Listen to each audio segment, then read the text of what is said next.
Well, hey, howdy, hi. Welcome back to my channel. Thank you so much for stopping by to join me today. I really do appreciate it.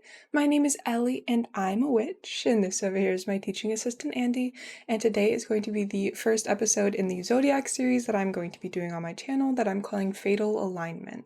Today I'm going to be talking about Dean Corll, also known as the Candyman. Today also happens to be my mom's birthday because that's really messed up and kind of funny in my opinion, so happy birthday to my mom. But for this Zodiac series, I'm going to be doing one case every month. With that being said, I did decide to release it today on my mom's birthday, and then going forward, every month, one of the days, the day that I release it on, will be one of my family members' birthdays, just because that's, it's an easy way to keep track and decide what day to do the case on. There are 2 months. That's going to be June, that has two, one for my cousin's birthday and one for my brother's birthday. And then in December, it's going to be one for one of my friend's birthdays. And then on my birthday, it will be the actual Zodiac Killer case. So without further ado, let's go ahead and jump into this case.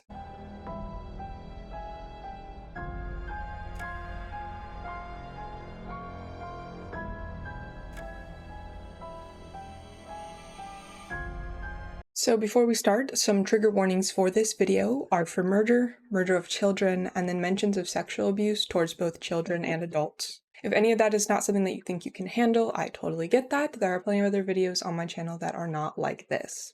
Dean Corll was born on December 24th, 1939 in Fort Wayne, Indiana, making him a Capricorn. His parents, Mary and Arnold, had two boys, of which Dean was the oldest.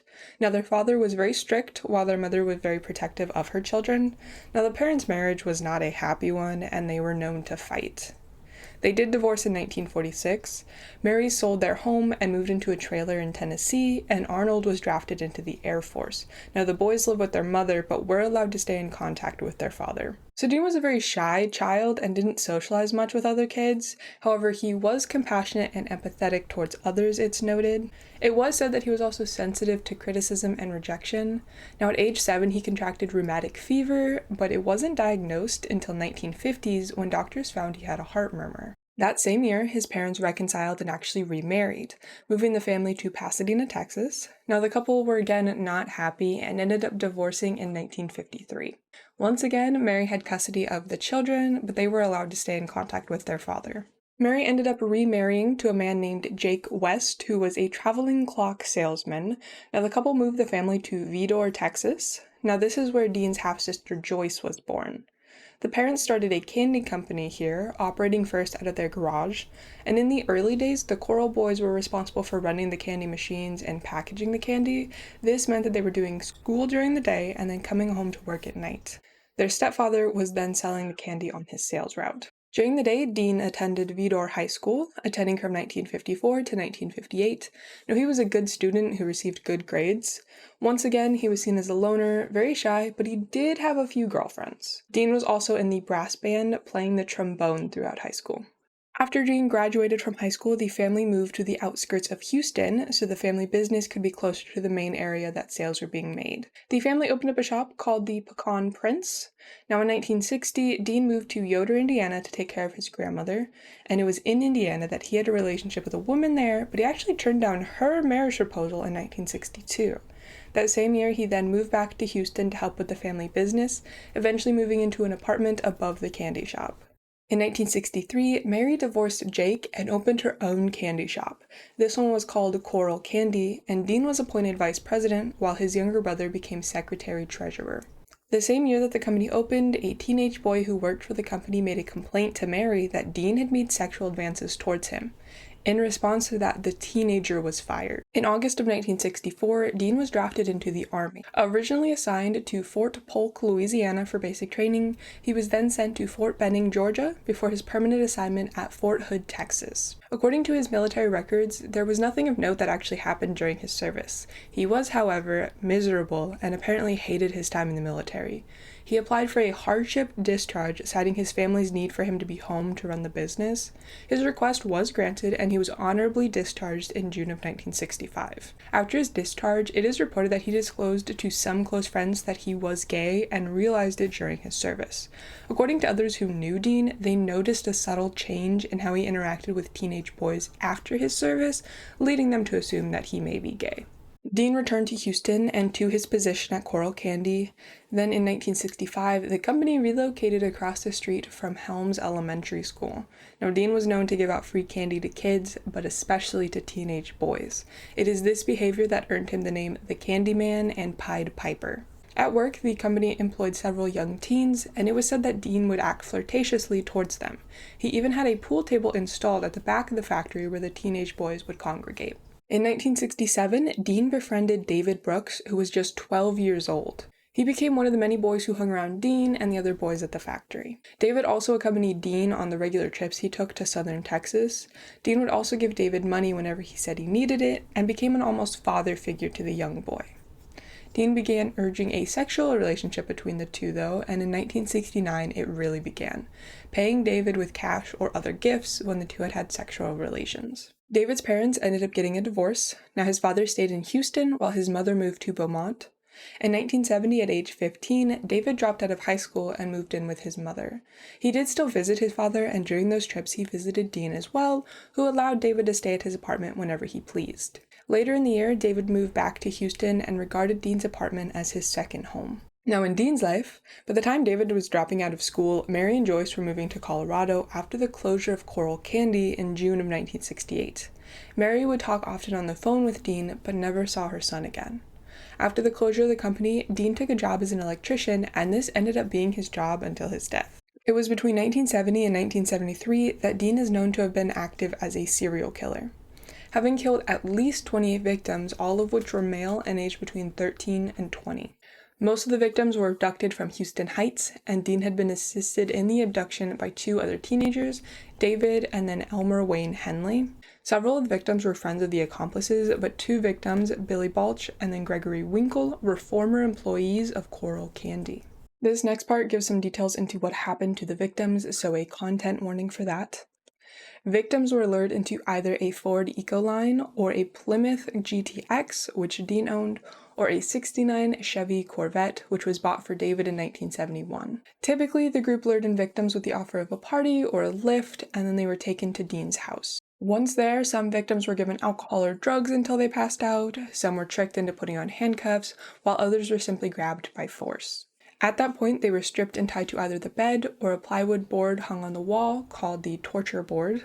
Once they were secured, victims were sexually assaulted, beaten, and tortured, in some cases for several days. Afterwards, they would be killed by strangulation or by being shot. The victims were then tied in plastic sheeting and buried in one of four locations: a rented boat shed in southwest Houston, a beach on the Bolivar Peninsula, a wooded area near Lake Sam Rayburn, or a beach in Jefferson County. In some cases, victims were forced to call or write their parents to explain their absences. As with other serial killers, Dean kept keepsakes, generally keys. During his active years, he often changed addresses, but lived in Houston Heights until 1973 when he moved to Pasadena. The first murder was of 18-year-old Jeffrey Conan on September 25th, 1970. He disappeared while hitchhiking. Having been picked up by Dean around 6:15 that night, David was the one who led police to his body on August 10th, 1973. He had been buried at High Island Beach, and he was found under a boulder, covered by a layer of lime, wrapped in plastic, and his hands and feet were bound. It was shortly after Jeffrey's murder that David walked in on Dean sexually assaulting two teenage boys. In exchange for his silence, David was given the Chevy Corvette. David did tell him that he had killed the two boys and offered him $200, which is about $1,600 today, for any boy that David lured to the apartment. On December 13th, 1970, David lured two 14-year-olds, James Glass and Danny Yates, to the apartment. Both boys were tied to the bed, sexually assaulted, and strangled to death, later being buried in the boat shed. 6 weeks later, David and Dean met two teenage brothers, Donald and Jerry Waldrop, while they were walking home. The boys had been dropped off at a friend's house, but the friend was not home, so they were walking back to their home. The two were convinced to get into Dean's van and taken back to his apartment. Both were assaulted, strangled, and buried in the boat shed. The next three victims, Randall Harvey, David Hilgeist, and Gregory Malley Winkle, were all murdered at the apartment on West 11th Street that was rented by Dean. As their children started to disappear, parents launched searches. One of the young boys who volunteered to hang posters was 15-year-old Elmer Wayne Henley, who is a lifelong friend of David Hilgeist. Elmer hung posters and told the parents that there had to be a reasonable explanation for the absences. On August 17, 1971, Dean and David ran into Reuben Watson Haney, a friend of David's. David was able to persuade Reuben into attending a party on San Felipe Street, an address that Dean had just moved to. Reuben was strangled and buried in the boat shed. In September of 1971, Dean moved to an apartment on Columbia Street. David stated that he had helped con 2 boys to this address, where they were subsequently killed. The identity of these 2 boys is unknown. David confessed later that this was just before Elmer came into the picture. Dean met Elmer towards the end of 1971 after being introduced by David. Dean offered the same deal, $200 per boy, to Elmer, who accepted the offer, though in a later confession he said it took many months before he accepted the offer, and that he only accepted because his family ended up in dire need of money. The first boy he helped abduct and kill is not known. The second victim was a friend of his, Frank Aguirre. Elmer persuaded him into the van and to Dean's apartment, where he was drugged, cuffed, assaulted, and killed. Elmer claimed he had no idea that Frank would be in any danger, but did help bury him at High Island Beach. Regardless of his supposed idea that this was all innocent, Elmer became another one of Dean's accomplices. The next victim was Mark Scott, who had apparently cheated Dean in some kind of deal regarding stolen property. In this incident, Mark was grabbed but fought back. It wasn't until Elmer pulled a gun on him that he stopped fighting. He was then restrained, assaulted, and killed, being buried at High Island Beach. Now, Elmer seemed to have a dark side, one that made David uncomfortable. He apparently enjoyed the act of torturing the boys. It was most noted in the next 2 cases. Billy Balch and Johnny Delhomme were tortured by Elmer, and David said both boys begged for their lives before they were killed, both being buried at High Island Beach. There are 2 cases where the victims were let go. William Ridinger was lured to the house by Dean, Elmer, and David. He was tied, sexually assaulted, but he was able to persuade Dean into letting him go, and he was allowed to leave. The other occasion was when David was knocked unconscious by Elmer when he entered the house. David was tied to the bed and assaulted by Dean, but he was let go and still continued to help abduct other victims. Stephen Sickman was leaving a party when he was lured in and beaten before being strangled and buried in the boat shed. A month later, Roy Bunton was abducted while walking to work. He was gagged, killed, and buried in the boat shed. Notably, neither of these victims were actually named by David or Elmer in their later confessions, but were identified as victims in 2011. On October 3rd of 1972, the 2 accomplices met Wally J. Simoneau and Richard Hembry. They were persuaded into the Corvette and back to the apartment. Wally phoned his mother, but the call was almost immediately disconnected. Somehow Richard was accidentally shot in the mouth, but both boys were strangled to death and buried in the boat shed. January 20th, 1973, Dean moved once again, this time to Wirt Road. It was at this address that Joseph Lyles was killed. He had been familiar with both Dean and David and had lived up their street from David at a point in their lives. The killing stopped from February 1st to June 4th, 1973. This is due to a medical issue that Dean was going through, along with Elmer having taken a trip to Florida with his uncle, later relocating to Mount Pleasant, but he did return to Houston. On June 4th, William Ray Lawrence was abducted. He was abused and tortured for several days before being strangled and buried at Lake Sam Rayburn. It wasn't even 2 weeks later that Raymond Stanley Blackburn was abducted, abused, strangled, and buried also at Lake Sam Rayburn. 5 days later, John Sellers was shot and buried at High Island Beach. Elmer became sole accomplice in June of 1973 when David married his pregnant fiancée. According to Elmer, only 3 abductions and murders took place during that time, that of Michael Balch, Charles Cobble, and Marty Ray Jones. Michael was buried at Lake Sam Rayburn. Charles and Marty were both buried in the boat shed. August 3rd, 1973, the last murder took place. James Stanton Dramala was riding his bike when he was abducted. He was assaulted, strangled, and buried in the boat shed. On August 8th, 1973, Elmer invited Timothy Corll Curley to a party at Dean's house. Timothy was friendly with Dean, so he agreed to go.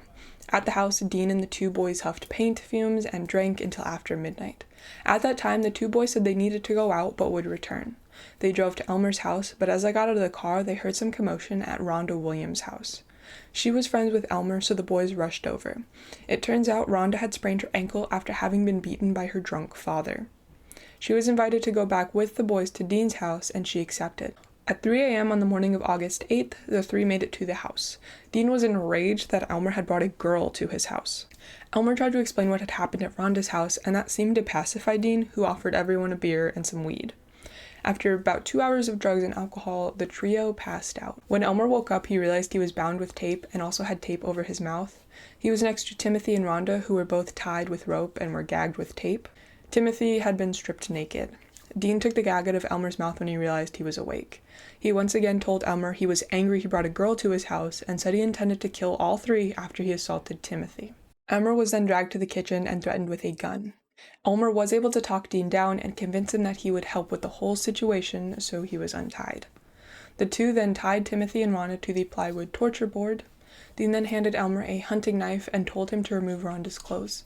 He said he was going to assault Timothy and expected Elmer to do the same to Rhonda. Elmer tried to convince Dean to let him take Rhonda to a different room, but Dean declined. Elmer grabbed the gun and told Dean he had gone too far and that he couldn't allow any more of his friends to die. Dean told him to kill him then, and started advancing on him. Elmer fired 6 shots and managed to kill Dean. He then untied the other two and they called the police. It only took a few minutes from the call for police to arrive on scene. Police put the trio in a car while they went to assess the situation inside. After they found Dean's body, they went outside and read Elmer his Miranda rights, to which Elmer said, "I don't care who knows about it, I have to get it off my chest." Originally, questioning was strictly to what happened leading up to the shooting. Elmer claimed self-defense, and his account of what happened matched what Timothy and Rhonda were saying, so police believed it was self-defense. As questioning continued, Elmer admitted that he and David would procure boys for Dean to assault and kill, though he claimed that he thought the boys were actually being sold into a Dallas-based sex trafficking ring, but didn't originally know that Dean was doing the killings.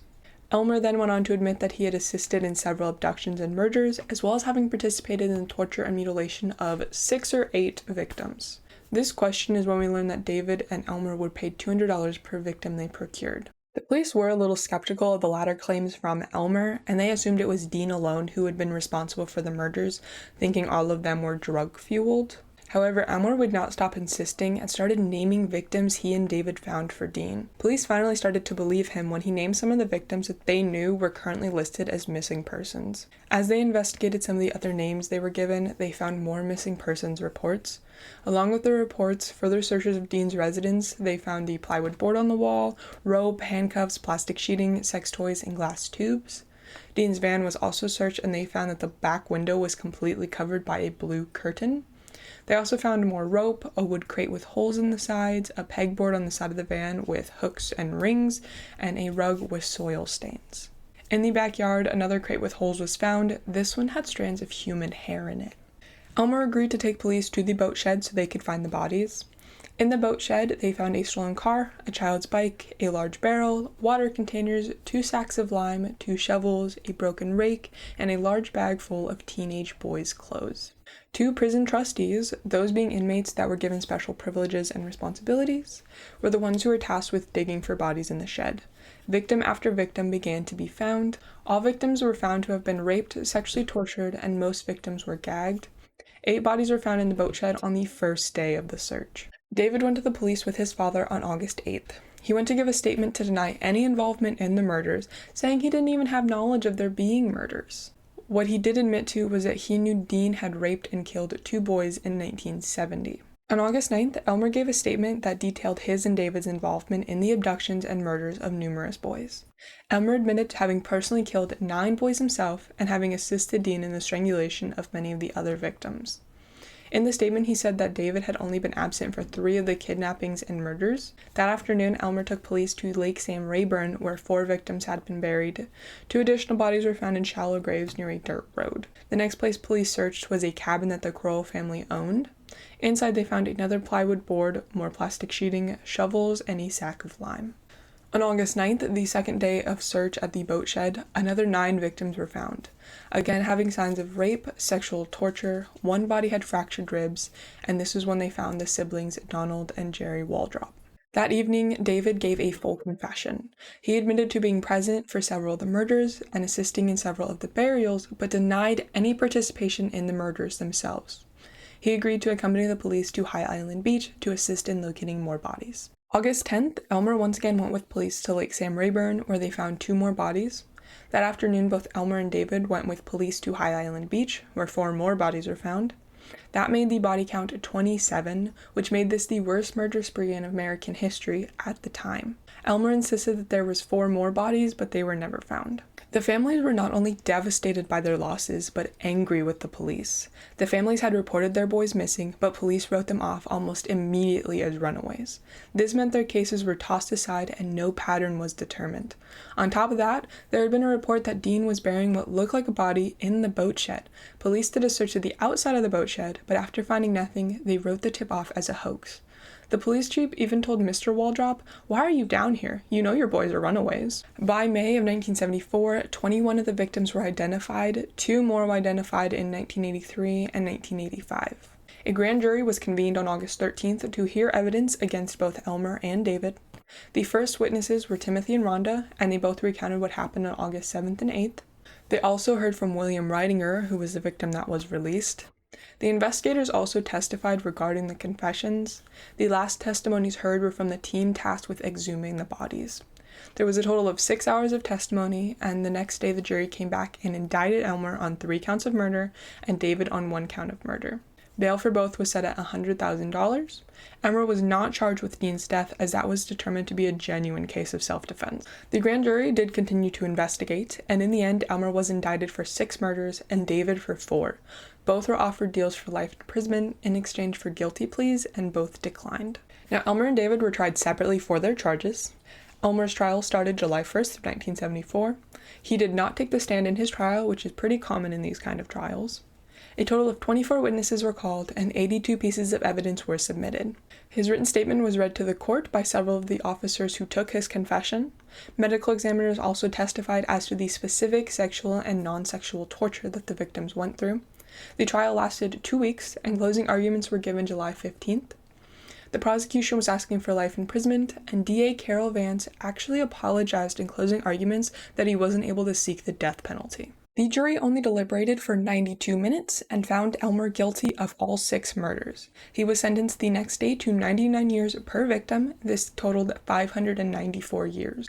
Elmer appealed his sentence, of course, the argument being that the jury was not sequestered, which means that they were not isolated and could have been influenced by outside sources, and that his attorney's objections to the media being present in the courtroom had been overruled, and that his defense team attempts to present evidence contending that the trial should not have been held in San Antonio had also been overruled.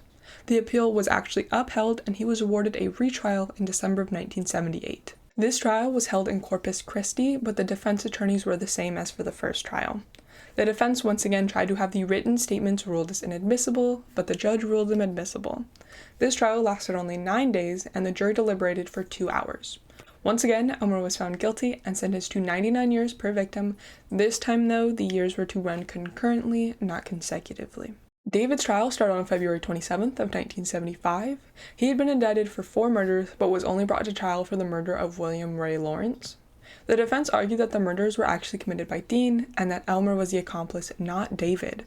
The trial lasted a week, and the jury deliberated for 90 minutes before returning a guilty verdict. He was sentenced to life imprisonment. Of course, an appeal was filed, but this one was dismissed.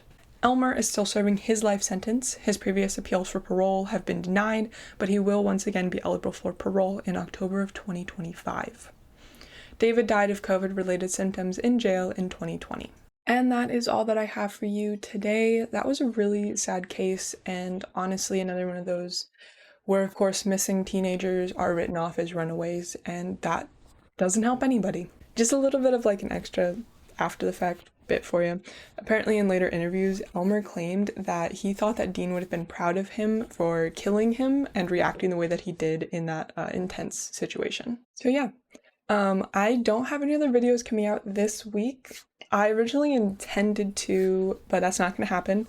I instead decided that I'm going to paint my room next week, or this coming week, and so next time that you see me, my room is going to be, or this wall, not my whole room, but this wall is going to be a lot darker and a lot bluer. So yeah, that's what I'm going to be working on next week. And so I won't be back until a week from now, so next Sunday, where I'm going to be talking about mermaids and sirens. And then on Monday, I'm going to be talking about the domestication of cats. And on Tuesday, I'll be talking about the Alfred plea. Some other upcoming stuff, I've decided that January 31st, I think there's 31 days in January 31st, I will be releasing the first book review that I have in a series called The Reading Nook. And then the next Zodiac Crime Fatal Alignment episode will be out on February 4th, which is my little cousin's birthday. So yeah, I want to say I hope you guys enjoyed the video, but I did not enjoy this video. I did say that I thought this was going to be a little bit of an easier case to start with. There was a lot of information on this. I was like, oh, I'll start out easy for the Zodiac series. This is going to be a piece of cake. There was a lot more to it. So another kind of reason why I'm not doing any more videos this week. But anyways, I hope you guys have a great rest of your day, and I will see you next week. Bye.